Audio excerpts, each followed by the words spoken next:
Good morning, students. Today we are going to start a very interesting chapter called Material Around Us. Look around you carefully. Your book, pen, desk, bottle, bag, everything is made of some material. Material are the substances used to make object. Material कोई पदार्थ होता है, पदार्थ हैं जिनका उपयोग करके हम किसी वस्तु को बनाते हैं।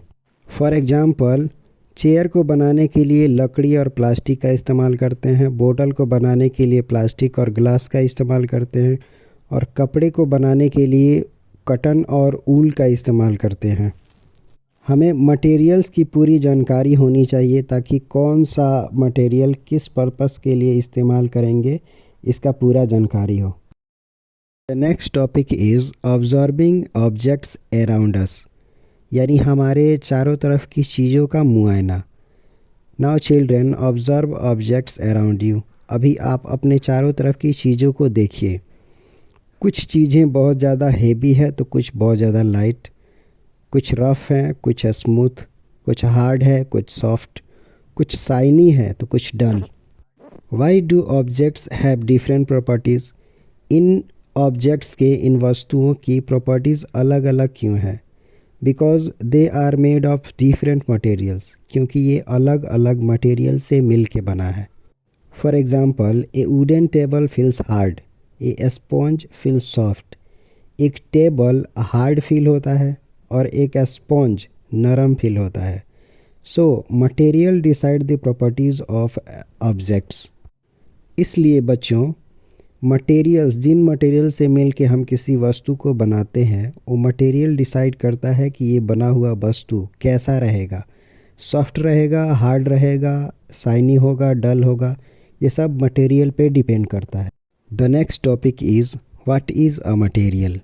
Any substance that is used to make an object is called a material. कोई भी पदार्थ जिसका इस्तेमाल हम किसी वस्तु को बनाने के लिए करते हैं तो वो पदार्थ मटेरियल है। एग्ज़ाम्पल के लिए, नोटबुक बनाने के लिए हम पेपर का इस्तेमाल करते हैं, तो यहाँ पे पेपर मटेरियल है। Sometimes one object is made of more than one material. कभी कभी एक वस्तु को बनाने के लिए हम कई सारे मटेरियल्स का इस्तेमाल करते हैं। एग्ज़ाम्पल के लिए, शू को बनाने के लिए हम लेदर, रबर और क्लॉथ तीनों का इस्तेमाल करते हैं, तब जाके एक शू बनता है। The next topic is grouping of materials, यानी classification. When we arrange objects into groups based on common properties, it is called classification. जब हम वस्तुओं को उनके प्रॉपर्टीज़ के हिसाब से अरेंज करते हैं तो उन्हें क्लासिफिकेशन कहते हैं। हम वस्तुओं का क्लासिफिकेशन करते हैं ताकि हम उन्हें आसानी से पढ़ सकें, आसानी से ढूंढ सकें, उनका कंपेयर कर सकें और उनका इस्तेमाल आसानी से कर सकें। Materials can be grouped based on appearance, hardness, transparency, solubility in water. Materials को ग्रुप किया जाता है उनके प्रॉपर्टीज़ के हिसाब से, जैसे appearance, hardness, transparency, solubility in water. Next topic is why do we group materials? हम चीज़ों का वर्गीकरण क्यों करते हैं? Grouping helps us in daily life. हमारे दैनिक जीवन में ग्रुपिंग बहुत मददगार होता है। हमारे किचन में प्लेट्स अलग होते हैं, ग्लासेस अलग होते हैं, इससे दिखने में भी अच्छा होता है और हम आसानी से उनका इस्तेमाल भी कर सकते हैं। दुकानों में अनाज, दाल और मसालों को सेपरेट रखा जाता है। चीज़ों का वर्गीकरण हमारे टाइम, जगह और इफ़ोर्ट को बचाने में मदद करता है। Next topic is appearance of materials, lustre and non lustre. Some materials shine when lights falls on them, these are called lustre materials. कुछ मटेरियल्स होते हैं जिन पे लाइट पड़ता है तो वो चमकते हैं, उनको लस्चर मटेरियल्स कहते हैं। एग्ज़ाम्पल के लिए गोल्ड, सिल्वर और कॉपर। लगभग जितने लस्चर मटेरियल्स होते हैं वो मेटल्स होते हैं। यानी अधिकांश मेटल होते हैं जिनमें लश्चर होता है। Materials that do not shine are called non lustre. वैसे मटेरियल जिन पे लाइट पड़ता है तो वो नहीं चमकते हैं, उनको नॉन लश्चर कहते हैं।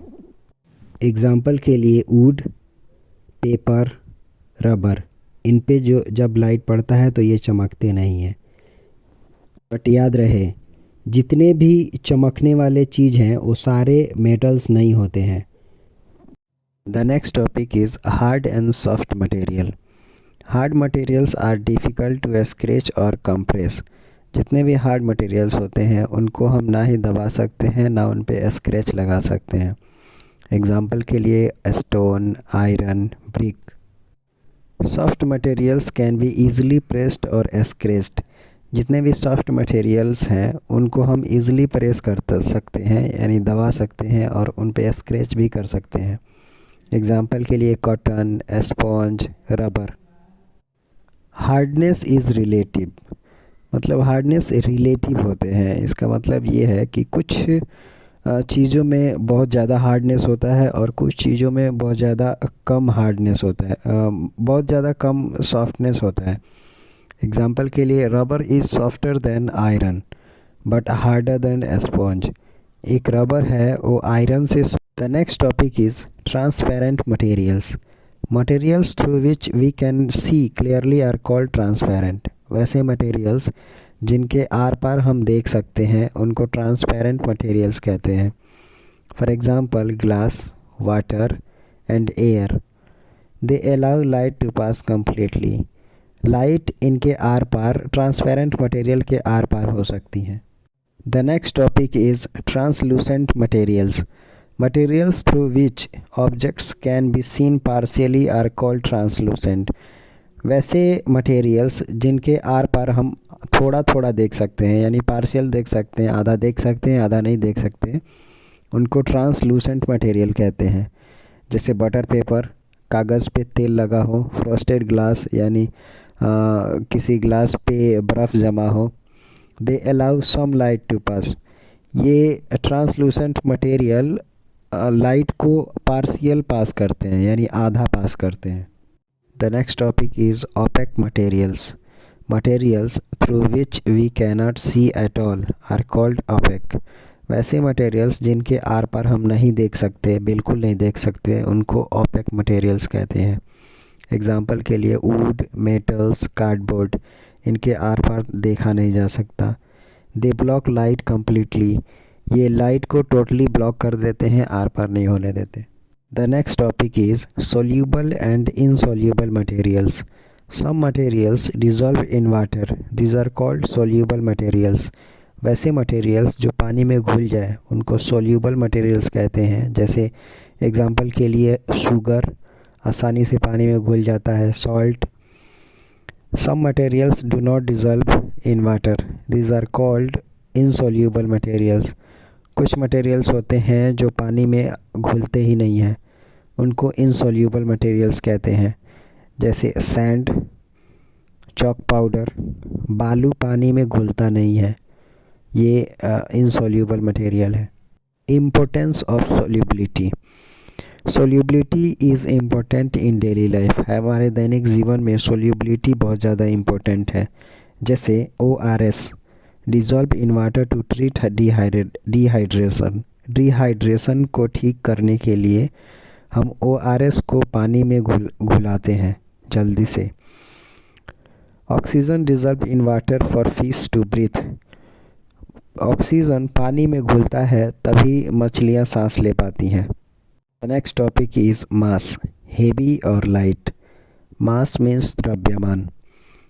मास टेल अस हाउ हेवी और लाइट एन ऑब्जेक्ट इज़। मास यानी द्रव्यमान हमें बताता है कि कौन सी वस्तु कितनी हेवी है, कितना वज़न है और कितना हल्का है। मास को मापने के लिए हम ग्राम और किलोग्राम का इस्तेमाल करते हैं। मास का SI यूनिट्स ग्राम और किलोग्राम होता है। More mass heavier object, less mass lighter object. जिन वस्तुओं में ज़्यादा मास होता है, ज़्यादा द्रव्यमान होता है, वो ज़्यादा वज़न के होते हैं, और जिनमें कम द्रव्यमान होता है वो कम वज़न के होते हैं। The next topic is volume, space occupied यानी आयतन। Volume is the space occupied by an object. किसी वस्तु से किसी दूसरे वस्तु या जगह का स्पेस जितना ऑक्यूपाइड होता है, जगह भरा होता है, वो उनका आयतन होता है। वॉल्यूम का एसआई यूनिट लीटर और मिलीलीटर होता है। Liquids occupy space even if they change shape. Liquid किसी भी बर्तन में रखिए आप उसी का शेप ले लेगा, ये उनका आयतन होता है। The next and last topic is what is matter. Anything that occupies a space has mass is called matter। कोई भी वस्तु हो जो जगह घेरता हो और उनमें वज़न हो उसे मैटर कहते हैं। मैटर यानी पदार्थ।